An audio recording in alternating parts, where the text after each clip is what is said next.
Hi guys, I wanted to actually show you some fascia reflexology in action so you know what some of the techniques might look like. And for this I have a client who's experiencing in her body right side, she has some low back pain that goes down over the buttocks or down through the buttocks. And that's as a result of a previous hip problem where she was favoring and changing her gait. So she's had some of the initial problems worked on, they're feeling better, but she's left with this lower back onto buttocks pain. So what I want to do with this one is work the fascia for that. I want to just show you what some of the structures are inside the body that we're going to be working with when we're doing those fascial techniques. So between the rib cage and the hip bone, at the deep level of the back muscles is something called the QL muscle or quadratus lumborum. And that muscle goes from the lower hips from the lower rib cage to the hips. And it actually is blended into and covered by what would be called thoracolumbar fascia, which is like quite a strong bit of fascia of the lower back. And sometimes you might, if anyone's like an actual body therapist and does body work like a massage therapist or physio, sometimes you're working along that low back area. It just feels like a hard piece of cardboard, like a real stiff board. And that fascia often is compromised because of too much sitting and some compression, but also for any other kind of reasons that we might have injuries. It's the deepest layer of the back muscle, the QL, but what I wanted to make this relationship is the fibers go like this. They come from the spine itself and from the rib cage and they go down to the hip like this, okay? So the fibers are going like this. And relating that to the reflex body on the feet, that means if we find where the lumbar area is, if we just find that navicular process, which is going to be T12, go immediately below it, and go from the spine across to the top of the hip bone, that fiber direction is going to be going like this. Okay, so that's the fiber direction. It's completely covered by this fascia that is very, very strong. And because it's the deepest of the back muscles, it lies very close to the deepest of the abdominal, back of the abdominal wall for the core muscle of the psoas. And that psoas has really the same pattern, the same fiber direction. It goes out this way. So that would be one of the core muscles in the front, one of the deep core muscles of the front, and the deep muscle of the back, the QL, is what we're going to be working on. But while we're working on them, I'm betting we're going to affect one and the other, okay? So what I want us to do here is imagine opening this space. And opening this space is going to be like creating a nice stretch opening in through here. Imagine those fascial fibers releasing and letting go and becoming longer. So because it's my client's right side, I'm going to her right foot and I'm going to work on that right QL muscle band with the intention of affecting the fibers that surround it, the fascial envelope of that tie into this thoracolumbar fascia process at the lumbar area.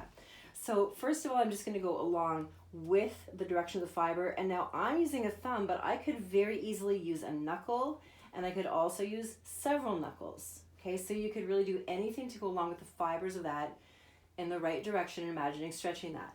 And once I have that warmed up to some degree, what I now can do is add a little bit of movement of the foot so that because I'm working the reflex area, and this is now my little body or my client's right side of her body at the reflex level, what I can do here is engage the upper reflex body and draw that away as I draw the tissues down. Now I am being mindful that I'm not going across tight tendons or ligaments in the actual foot itself.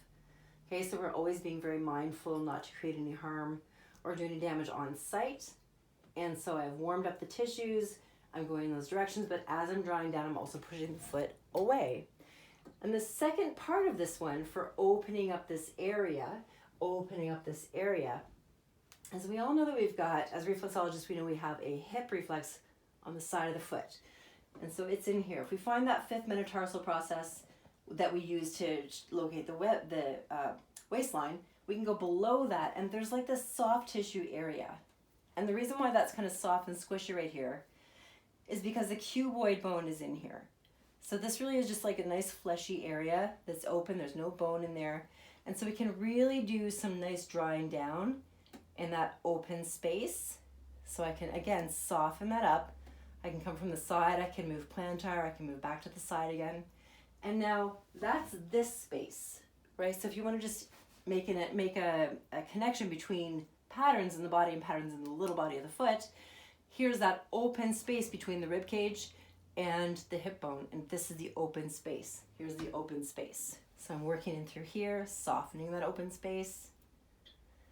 And I can do the exact same thing that I just did with the QL, where I was going down along with the muscle fibers, but pushing back with the foot.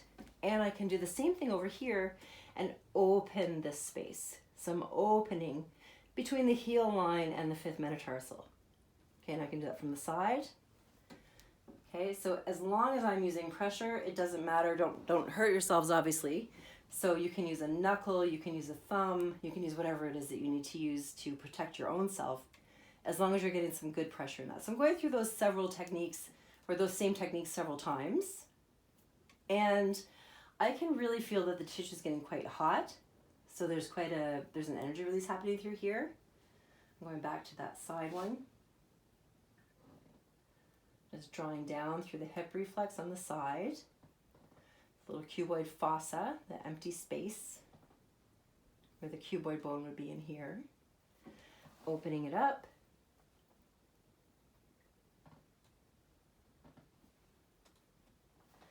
And opening.